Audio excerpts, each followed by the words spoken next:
La vielle à roue, c'est un instrument qui est d'origine médiévale, qui a beaucoup évolué depuis.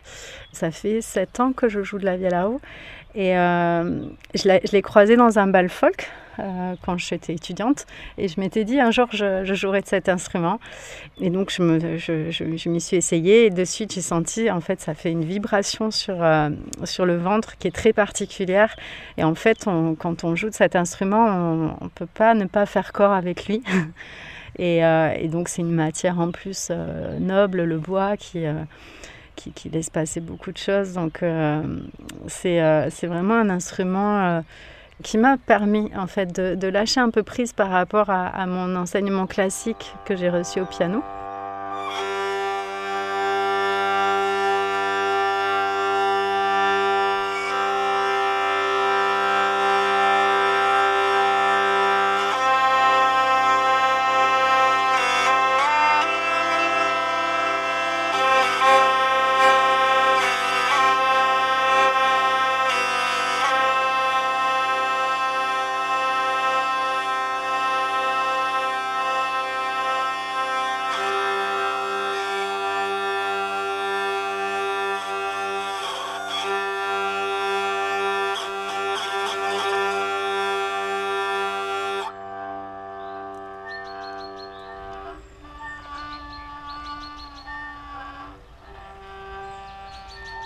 Qu'est-ce que les grands espaces naturels ont de musical ? Ce qui me vient là, ce sont les courbes. Il y a une espèce de continuité dans le paysage qui dessine en fait pour moi une mélodie.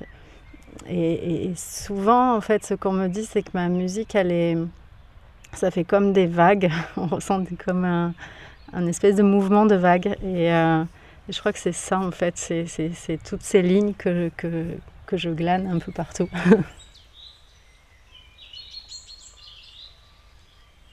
Un jour, j'étais en Corse et un Corse il me dit « Oh, tu sais Alain, le matin quand je me lève, tu vois la montagne, il y avait une belle montagne devant chez lui. Là. Bon, pas aussi belle que chez nous bien sûr, mais une belle montagne quand même. Et tu vois, le matin quand je me lève, quand je vois la montagne, c'est comme une partition, ça monte et ça descend, et ça monte et ça descend. Et il a raison, l'ancien, il avait raison de dire ça. Quand on regarde là, devant nous, là, on a des collines, des petites collinettes de bar et tous. Quand tu regardes, tu vois, ça monte, on peut prendre un son, on le fait monter. On peut s'amuser à faire plein de choses. Ce que je montre souvent aux enfants, quoi. Je leur montre de s'amuser, on prend un son, et ils suivent mon doigt et je les fais descendre comme ça. Et comme ça, hop, ils suivent la montagne avec mon doigt. Et hop, et comme ça, ils font la musique, eux. Et moi, je fais rien, c'est juste, ils suivent mon doigt et c'est eux qui font la musique. On prend juste une note de départ. C'est aussi rassurant d'avoir une ligne en montagne, on appelle ça une ligne de vie, c'est quelque chose qu'on se fixe. Par exemple, s'il y a du brouillard et qu'on a une carte, on voit sur la carte, il y a une ligne de vie qu'on ne va pas dépasser. Voilà. Et sinon, après, on sait qu'on peut se mettre en danger. Et il y a peut-être ça quand même, ce besoin d'avoir un repère, mais pas quelque chose d'enfermant. Il faut que ça reste ouvert. Et c'est vrai qu'en montagne, il y a les sommets, après il y a l'école, il y a des passages. Et l'océan, c'est l'horizon, c'est l'espace entre le ciel et la terre.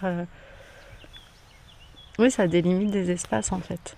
Et forcément, il y a peut-être dans ma composition des endroits qui vont être un peu plus feutrés, qui vont comme une forêt par exemple. Et où il va y avoir quelque chose de rassurant et en même temps peut-être de plus intime et puis des moments où les notes s'envolent comme les goélands à la surface de l'eau. Il peut y avoir un temps très brumeux et je peux avoir quelque chose de très joyeux, comme je peux avoir du soleil et peut-être avoir une mélancolie plutôt. On entend même l'orage, tiens. Il n'est pas loin l'orage.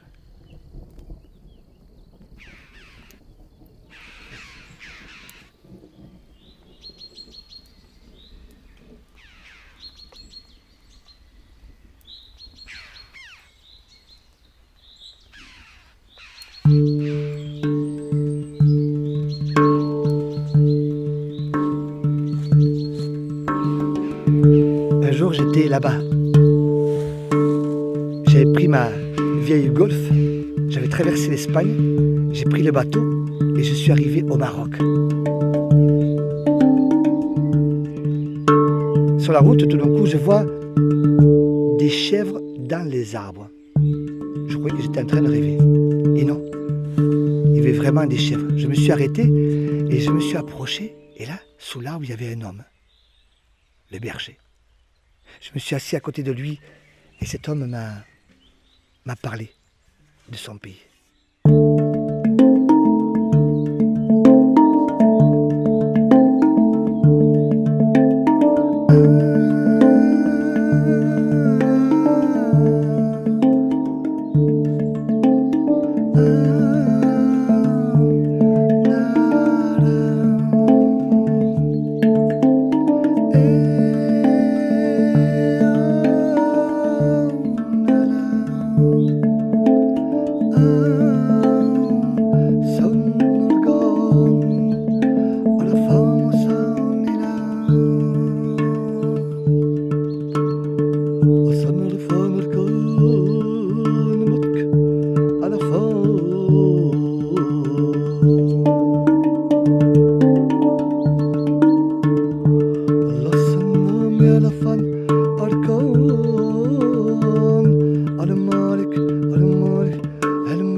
Quand on a la possibilité de pouvoir jouer dans la nature, c'est super.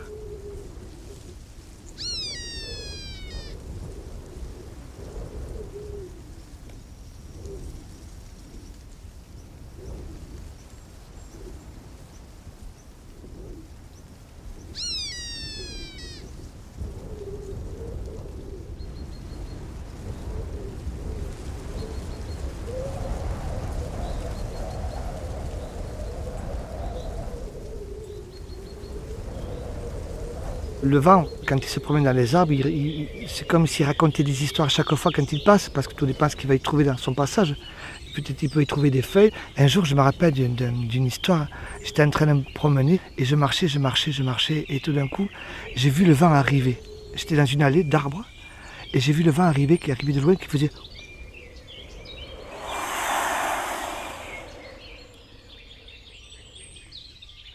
Et là, il a caressé tous les arbres devant moi, à côté de moi et derrière moi. Il les a caressés, quoi. Il les a pris, il les a caressés, il leur a fait des bisous en passant. Et il a continué son chemin, quoi. Et c'était magnifique. Mon père me disait que, tu sais, le vent, quand il arrive de là-bas, il vient raconter une histoire de l'autre côté de la montagne, là-bas. Et le vent, quand il passe sous les portes, on entend un sifflement.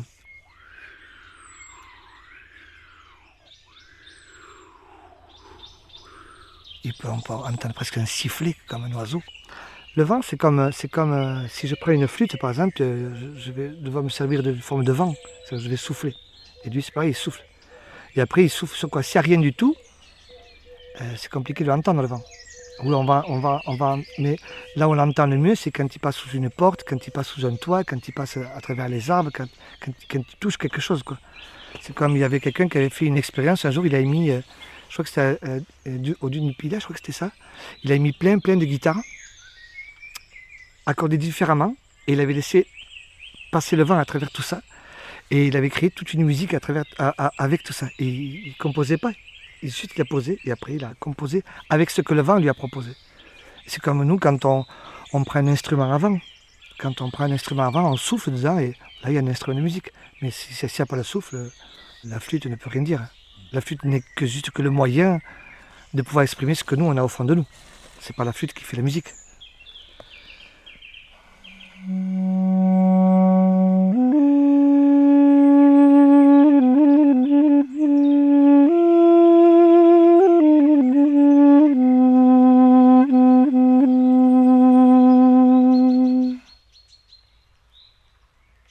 Les Arméniens disent que cet instrument-là a été inventé pour que l'âme puisse s'exprimer. Et cet instrument s'appelle le doudouk, D-U-D-U-K. Il y a un côté très, très, très mélancolique.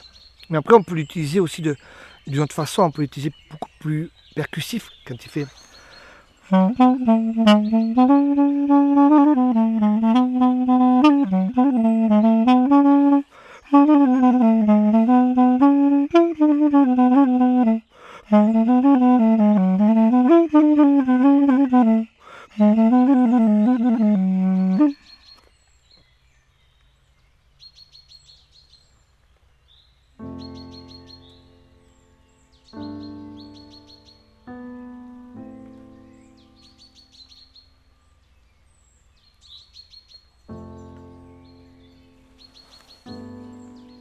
Il a fallu une espèce de rupture pendant presque 20 ans pour que je revienne au piano par ma propre création. C'est vraiment un instrument qui offre une palette énorme d'émotions. Et c'est vraiment avec lui que je me sens le plus proche, en fait. C'est mon rêve, en fait, de pouvoir poser un piano à queue dans un espace naturel, sans trop d'activité humaine autour. Et ça serait vraiment le plus beau rêve, c'est de le poser en montagne, sous la voûte étoilée, et d'offrir un concert qui soit dédié aux étoiles. En fait, c'est un projet que je suis en train de créer, qui s'appelle la Cosmic Ballade. J'aimerais aussi faire un concert avec les sons de la nature, c'est-à-dire avec des micros posés un petit peu sur des endroits qui seraient déjà identifiés, peut-être près d'une mare où il y a des grenouilles, un endroit où il y a des oiseaux, sur une base de morceaux déjà travaillés. Mais en fait, ce qui est intéressant, je trouve, avec le piano, c'est qu'on a la possibilité de laisser les notes s'envoler et de laisser venir le silence ou les autres sons, et là en l'occurrence les sons de la nature, pour avoir un véritable dialogue. Ce qui est plus compliqué avec la vielle à roue, parce que déjà c'est un instrument qui est très très sonore, donc quand je joue, j'entends pas forcément ce qui se passe autour. C'est un instrument que j'aime bien utiliser par exemple au bord de l'eau, parce que quand il y a l'eau qui court et qui fait déjà un bruit important, c'est comme si je venais poser la vielle dessus. Et en fait, ça me permet de rentrer dans une espèce de transe, en fait, et de vraiment partir avec ce son-là. Et ce qui fait que je suis en même temps le mouvement du cours d'eau. Et puis, souvent, il y a le vent aussi qui vient amener un petit peu sa partition. Ça prend la tête, ça prend le corps. Et je n'ai pas l'impression de maîtriser grand-chose quand ça se passe. Mais je laisse faire.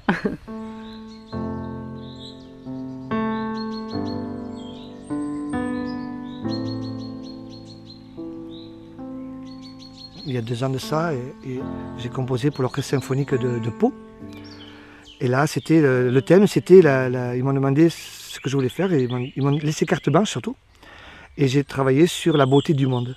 Parce que j'en avais ras-le-bol qu'on me dise, oui, le monde va exploser, tout ça. On le sait que ça ne va pas. On sait qu'il y a plein de choses qui ne vont pas. On le sait très bien. Mais moi, ça me donne de l'espoir de voir la beauté.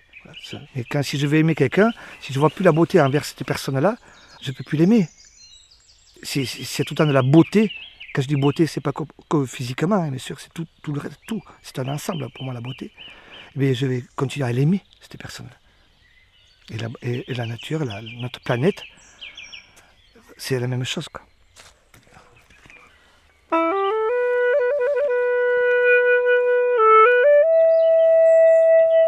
C'était La musique au naturel, 2e épisode, avec les musiciens et musiciennes Alain Laribet et Caroline Benz.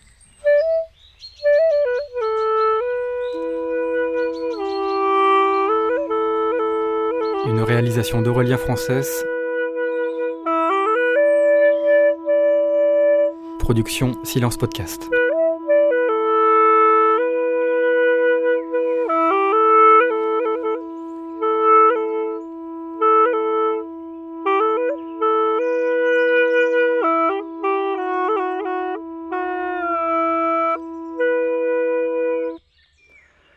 Instrument qui vient de la Chine du Sud.